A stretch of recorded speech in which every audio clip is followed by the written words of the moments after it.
My phone suddenly received a call that I couldn't hang up. The male voice on the other end belonged to my husband. The female voice belonged to his mistress. A muffled conversation kept playing. They were detailing a perfect murder plot against someone. Every step was chillingly precise. I tried to call 911, but every number I dialed was automatically routed back to this ongoing call. After a grueling process of deduction, I finally pinpointed the location they were describing. It was my own house. And right now, a sudden, urgent knock echoed from my bedroom door. This was step 1 of their murder plan. The knocking on the door was extremely rhythmic. 3 long, 1 short. It was a unique habit of my husband, Julian. The unhang-up-able call on my phone was still playing. On the line, Julian's voice was cold to the core. The sleeping pills are already in her warm milk. Once she drinks it, we can set up the suicide scene. Outside the door, Julian's voice came through, soft and gentle. Clara, honey, I made you some warm milk. Open the door. I stood behind the door, keeping silent. If I didn't open it, he would definitely use his key. I turned around, rushed to the dining table, and slipped a vitamin tablet between my fingers. Then, I opened the door. Julian walked in, holding a steaming glass of milk. His mother, Martha, followed closely behind. Her eyes darted around shiftily. Julian handed me the glass with a warm smile. Babe, you've been working too hard lately. Drink this while it's hot and get some good sleep. I looked down at the pure white liquid. It's too hot, I said, taking the glass. Let me get a napkin first. I turned my back to them, blocking their view. I tilted my wrist. The entire glass of milk poured right into the soil of the lush monstera plant next to the TV stand. In the same motion, I popped the vitamin tablet into my mouth, crushed it, and swallowed. I turned back and placed the empty glass, still stained with a ring of milk, on the table. Julian walked over and glanced at the empty glass. He exchanged a look with his mother. Then, he looked at me. Why don't you lie down on the couch for a bit? I nodded, pretending my limbs were heavy, and shuffled to the couch. I collapsed onto the cushions and closed my eyes. My breathing slowed down, becoming deep and even. The living room fell dead silent, save for the ticking of the wall clock. A moment later, I heard Julian let out a long sigh of relief. Immediately after, the bedroom door was pushed open from the inside. Light footsteps approached. Is she completely out? A young woman's voice whispered. It was Vivian, the nurse from Julian's private clinic. So, she had been hiding in our house this whole time. Martha immediately complained in a hushed, harsh whisper. Why did the drug take so long to kick in? Hurry up and do it. I checked the ceiling beam on the balcony this afternoon. It can easily hold an adult's weight. The footsteps stopped right beside me. Vivian leaned over. Her perfume, mixed with the faint scent of chemical disinfectant, invaded my nose. The rough texture of a hemp rope brushed against the skin of my neck. She began measuring the rope around my neck to tie the noose. Don't leave any struggle marks. It has to look natural, Julian whispered. I know, Vivian's voice held a trace of sick excitement. Once she's dead, we're finally free. Martha urged from the side. Hurry up. Don't waste time. I'm going to file the paperwork for this house and her bank accounts first thing tomorrow. Once Vivian gives birth to my grandbaby, our family can finally live in peace. They were practicing a murder right in front of me, on my own body. Julian walked back to the table. The sound of paper rustling echoed. He placed a piece of paper on the table. The suicide note is ready. Now, let's hang her up. Vivian's hands tightened around my neck, pulling the loop closed. I'll lift her up, you kick the chair, Julian said, stepping closer. The exact second Vivian exerted force to tighten the rope. I snapped my eyes wide open. The living room instantly fell into a graveyard silence. Vivian shrieked, her hands trembling as she lost her balance and fell flat on her butt. Julian's outstretched hands froze in midair. Martha gasped loudly, slapping her hand over her mouth. The three of them froze like statues, their eyes bulging out, staring at me in sheer terror. I sat up, ripped the rope off my neck, and tossed it to the floor. Ignoring their horrified stares, I reached over and grabbed the suicide note from the table. My eyes swept over the words.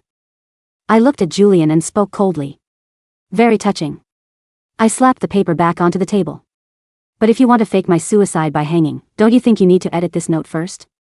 Julian's face turned from pale to livid. He looked at the rope on the floor, then at my completely sober eyes, finally realizing what was happening. He gritted his teeth, his expression turning dark as he stepped toward me. You didn't drink the milk. Well, since you didn't take the drug, you can die awake. He shot a look at Vivian. Vivian scrambled up from the floor, grabbed the rope, and lunged at me. I let out a cold laugh. Dr. Julian, don't you even know the basic legal regulations when you try to commit a murder? I pointed at the suicide note. Your note says I hung myself due to severe, untreated clinical depression. But as the president of the HOA, I just led a community blood drive last Friday. My blood sample is registered in the national database, and it's completely clean. A patient with severe depression, who has zero traces of antidepressants in her system for months. The moment the medical examiner runs a toxicology report on my blood and hair, your depression story is going to blow up in your face. Julian's footsteps abruptly stopped. Vivian panicked. She stood frozen with the rope, looking back at Julian. Martha's face flushed red with rage. She lunged forward, claws out, trying to strangle me herself. Who cares about that? Just kill her first. I quickly stepped back, grabbed the heavy glass ashtray from the table, and slammed it onto the tile floor. With a loud crash, glass shattered everywhere. Martha shrieked and pulled her hands back. I glared at them. And how do you plan to handle my body? Take it straight to the crematorium? Keep dreaming. In this district, any death that doesn't happen under a doctor's care in a hospital is classified as an unattended death. The crematorium won't touch a body without a coroner's release form and a police report. You run a tiny, private neighborhood clinic. What authority do you have to sign a death certificate for an unattended death? The moment you try to move my body out of this building, the police will open a homicide investigation. Silence enveloped the room. Vivian's hands began to shake violently, and the rope slipped to the floor. Martha looked at Julian, terrified. Julian, is she telling the truth? I stared at Julian coldly. I thought these basic legal facts would be enough to terrify them. After all, they wanted a perfect suicide, not a messy homicide that would make them wanted fugitives. But right then, something incredibly bizarre happened. Julian actually smiled. He wasn't scared at all. Instead, he casually walked over to the couch and sat down. Vivian stopped shaking, too. She stepped forward, grabbed the suicide note from the table, and tore it to shreds, piece by piece, right in front of me. She tossed the shredded paper into the trash can. Martha sighed, her face twisting into an expression of fake, mocking sympathy. I told you, Martha said sneeringly. Her mental illness is getting worse. She's completely delusional. Ranting about murder, she doesn't even recognize her own family anymore. My brows furrowed as I watched their sudden change in behavior. Julian pulled his phone out of his pocket. He looked at me, his voice as cold as ice. Clara, your paranoid schizophrenia is flaring up again. What murder? That suicide note was just some garbage paper you scribbled during your episode. Vivian tore it up so it wouldn't trigger you. And that rope? It's just a cable for repairing the balcony. He tapped his phone screen. Your mental state is extremely unstable right now, and you're exhibiting violent behavior. As your husband, I have no choice but to call the psychiatric hospital to pick you up. My blood ran cold. I could not let them take me to a psychiatric hospital. Once I was locked in there, any accident would easily be written off as a real suicide. I immediately reached into my pocket for my phone to call 911. The screen lit up. But in the top left corner, the signal bars showed a red, no service. Julian pointed smugly to the corner behind the door. Don't waste your breath. Before I came in, I turned on a medical-grade signal jammer. You can't send a single text. I didn't panic. Instead, I pointed to a small, inconspicuous white box mounted on the baseboard. You forgot what I do for a living. That is a life alert emergency button for the elderly in our community. It runs on a dedicated, low-frequency cellular band. Your cheap jammer can't block it. When I had stepped back to smash the ashtray earlier, my heel had already pressed that button. The moment the words left my mouth, heavy pounding erupted on the front door. Clara. Open up. It's Lily. The door wasn't locked. Lily, my HOA assistant, burst in. Right behind her were two police officers from the local precinct. It was like finding a lifeline in a stormy sea. I screamed immediately, officers. They are trying to kill me. The milk in that pot is poisoned. And they have a rope to hang me. The officers instantly went on high alert, stepping between us. Nobody move. What's going on here? The lead officer demanded. I pointed at the Monstera plant. Test the soil. The milk poured in there is full of sleeping pills. The officer glanced at Julian and nodded to the accompanying forensic tech to take a sample of the wet soil. 5 minutes later, the tech looked at the screen of his rapid testing device. He looked up at the officer and shook his head. It's just regular calcium powder drink. No traces of sedatives or toxins. I felt like I had fallen into an abyss. That's impossible. I pointed frantically at the rope on the floor. What about the rope? They tried to put it around my neck. Lily looked at me, her face filled with awkward concern. Clara. Julian bought that cable today to secure your balcony railing. I literally registered his maintenance request this afternoon. Lily avoided my eyes, asking softly, Clara, did you forget to take your medication again? I froze. What medication? Lily pulled a thick folder from her bag and handed it to the police. Officers, these are Clara's medical records. Inside were medical reports from various psychiatric clinics over the past 6 months. There was even a video of me losing my temper and slamming a table during an HOA meeting. I stared at Julian in horror. Over the past 6 months, he had used his medical knowledge to slip microdoses of hallucinogenic drugs into my food. It kept me in a constant state of irritability and paranoia. He had spent months painting a picture for the entire neighborhood. Clara is a poor, unstable woman. The officer's guarded looks turned into sympathy. The lead officer handed the files back to Lily and sighed. I desperately pulled out my phone. I am not crazy. There is a call on my phone that won't hang up. It recorded them planning to kill me tonight. Listen. I tapped the audio to play it out loud. But what came out of the speaker was not a murder conspiracy. It was the dialogue of a mystery audiobook I had downloaded 3 months ago. Julian must have used our shared cloud drive while I was in the shower to force lock this audio on a loop in my phone's background. All my evidence, in this very second, was rendered completely useless in a perfectly legal, undeniable way. The lead officer sighed. He stepped forward and spoke to me in a very gentle, soothing tone. Clara, please calm down. Take a deep breath. Then, he turned to Julian. Dr. Julian, your wife's condition is very unstable. It's not safe for her to stay home. You should contact a specialized facility immediately.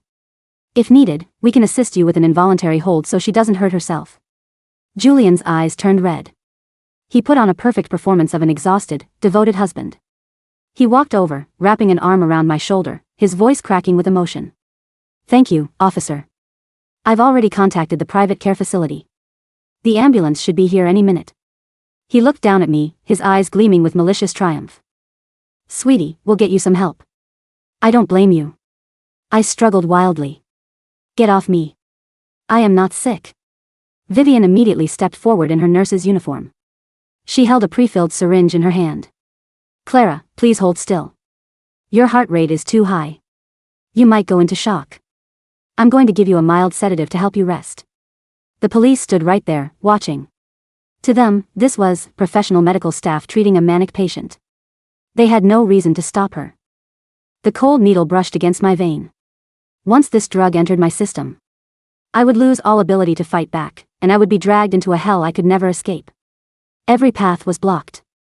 I looked into Julian's mocking eyes. He had won. He had dismantled all my logic and common sense. Every second felt like an eternity. Just as the needle was about to pierce my skin, my eyes fell on Julian's shoes. They were the leather shoes he usually wore at his clinic. In the crevices of the soles, there was a tiny trace of dark red powder. That wasn't regular dirt. Suddenly, everything clicked in my mind. So that's what this is.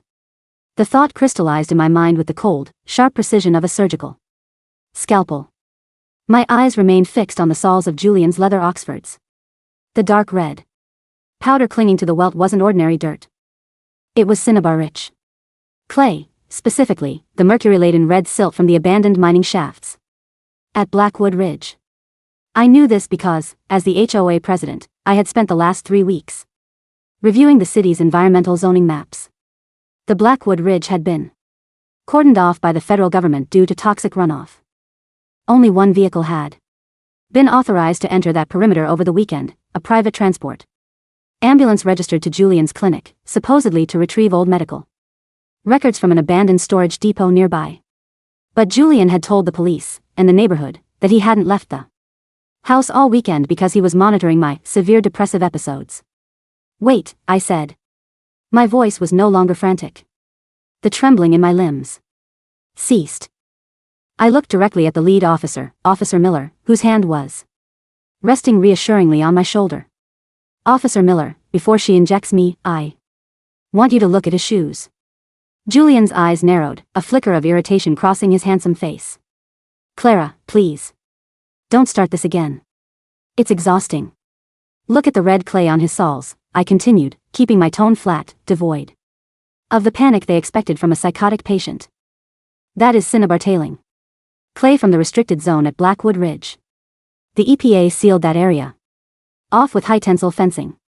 The only way to get that specific mud on your shoes is to walk past the warning signs onto the wet silt bed near the old ventilation shafts. Officer Miller frowned. He glanced down at Julian's shoes, then back at me. Mrs. Vance, what does that have to do with?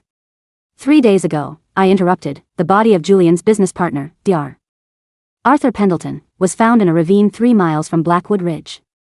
The police have been looking for the primary crime scene, the place where Pendleton was actually killed before his body was dumped. The local news said the forensics team was looking for a site with high mercury and cinnabar concentrations. The room went dead silent. Even the hum of the signal jammer seemed to fade into insignificance. The second officer, a younger man named Davis, took a step closer to Julian. His eyes drifted to the dark red powder. He knew the Pendleton case. It was the biggest investigation in the precinct. Julian, Miller said, his tone shifting from sympathetic neighborly concern to the cautious neutrality of a seasoned investigator. You told us on Tuesday that you hadn't been near the ridge in months. You said you were at the clinic dental wing all of Sunday. I was, Julian said, though his voice had lost a fraction of its warmth. His knuckles went white as he gripped his coat pocket. I must have stepped in some red clay at the nursery when I bought the soil for Clara's plants. This is ridiculous. My wife is experiencing a severe paranoid delusion, and you're letting her drag a homicide investigation into our living room. The nursery uses sterilized potting soil, Julian, I said softly. But more importantly, if you were at the clinic all Sunday, why did the HOA security cameras log your private ambulance returning from the Northern Highway, the highway leading directly to Blackwood Ridge, at 3:15 a.m. on Monday morning? With Vivian driving? Vivian's hand shook. The syringe trembled in her grasp, the liquid inside sloshing against the glass barrel. She looked at Julian, her eyes wide with a sudden, animal panic. That's a lie, Vivian stammered. We were transferring equipment. The logs are on the HOA server, I said, looking Miller straight in the eye. Which, as president, I have remote access to on my phone. Even if Julian's jammer is active right now, the physical server is in the clubhouse down the street. It's hardwired. You can call dispatch and have them verify the logs. Right now. Miller looked at Davis. Davis, get on the radio. Call the station. Have them check the HOA log for license plate CL 9012 on Monday morning. And tell them to patch through to the detective on the Pendleton case. Julian's facade finally began to crack. The gentle, suffering husband vanished, replaced by a cold, calculating stranger. Officer, Julian said, his voice dropping an octave. This is a violation of my rights. You have my wife's medical records right there. She is a diagnosed schizophrenic. You are taking the word of a mentally incompetent woman over a licensed medical professional. We're just verifying, Doc, Miller said, his hand resting casually on his utility belt, right above his holster. If she's crazy, the logs won't match. And the clay is just fertilizer. But if she's right, we have a problem. While Officer Davis stepped out to the hallway to make the radio call, the tension in the room thickened until it was suffocating. Julian didn't look at me. He kept his eyes fixed on the door, his jaw tightly clenched. Martha, however, couldn't control herself. She began pacing, her heels clicking loudly on the hardwood floor, her shiftiness from earlier replaced by a frantic, feral energy. This is harassment. Martha hissed. My son is a respected member of this community. He runs a charity clinic. How dare you treat him like a criminal? Because of this lunatic's ramblings. Ma'am, please sit down, Miller said, his voice firm. He didn't move an inch from his position between me and the others. Suddenly, Vivian took a step backward toward the kitchen. My eyes followed her. She was trying to slide her phone out of her pocket, likely to send a warning text or delete something from their shared cloud drive. Vivian, I said loudly. If you delete any files from your phone right now, the digital forensics unit will still retrieve them. And it will count as destruction of evidence in a capital murder case. Do you really want to take the fall for Julian? Vivian froze. She looked at me, then at Julian, her face pale. I didn't do anything. I was just helping Julian with his patient. His patient was Arthur Pendleton, I said, leaning forward. The clinic's financial records are public for HOA tax-exempt status. I noticed a transfer of $300,000 from Pendleton's personal account to Julian's clinic just last week. But Pendleton's family said he was planning to pull his investment. Did you know about that, Vivian? Or did Julian tell you the money was a gift? Shut up, Clara. Julian snarled, taking a step toward me. Step back, sir, Officer Miller ordered, placing a hand on Julian's chest. I won't tell you again. At that moment, Davis pushed the door open and stepped back into the room. His face was grim. He looked at Miller and nodded slowly. Dispatch confirmed the vehicle log, Davis said. License plate CL, 9012 passed the Northern Highway toll gate at 2:45 a.m. on Monday, and entered the HOA gates at 3:15 a.m. Furthermore, the detective on the Pendleton case wants to speak with Dr. Julian immediately. He says the tire tracks found near the ravine match the tread of a specialized medical transport van. A heavy, suffocating silence fell over the room. Julian looked at Vivian, his eyes flashing with a silent, menacing warning. But Vivian was already breaking. She dropped the syringe, and it shattered on the tile floor, the clear liquid pooling around the broken glass. It wasn't my idea, Vivian cried, stepping away from Julian. He told me Pendleton was going to ruin us. He said if we didn't get the money, the clinic would go under, and we'd lose everything. He made me drive the van. Vivian, shut your mouth. Martha screamed, lunging at her. Don't you dare speak about my son like that. Officer Davis quickly intervened, catching Martha by the arms and pulling her back. Ma'am, calm down. You are under arrest for obstructing justice. Julian stood perfectly still. He looked at me, his eyes dark, hollow, and filled with an intense, burning hatred. He realized that the elaborate trap he had built over 6 months to paint me as a madwoman had just collapsed under the weight of his own greed. You think you've won, Clara? Julian whispered, his voice trembling with rage. You're still sick. Nobody is going to believe a word you say in court. They won't have to believe my words, Julian, I said, standing up and stepping over the shattered glass. They'll believe the physical evidence. The cinnabar on your shoes, the tire tracks on the road, the financial transfers, and the security camera footage I personally backed up to an external drive 3 days ago. Julian's eyes widened. What footage? The footage of you and Vivian loading heavy, plastic-wrapped bundles into the back of the clinic van in the middle of the night, I said, offering a cold, calm smile. I might have been drugged, Julian. But I wasn't stupid. I knew something was wrong, so I set my own traps. The police precinct was cold, smelling of stale coffee and industrial disinfectant.